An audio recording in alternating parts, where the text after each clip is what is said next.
Divide 668 by 4 in long division method. 4 times 1 is 4. On subtracting we get 2. So this 2 is less than 4. So we put down this 6 and it is 26. 4 times 6 is 24. On subtracting we get 2. So again this 2 is less than 4.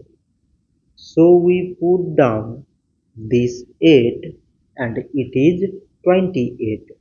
4 times 7 is 28. On subtracting we get 0. So 668 divided by 4 is 167. So this much for today and thanks for watching.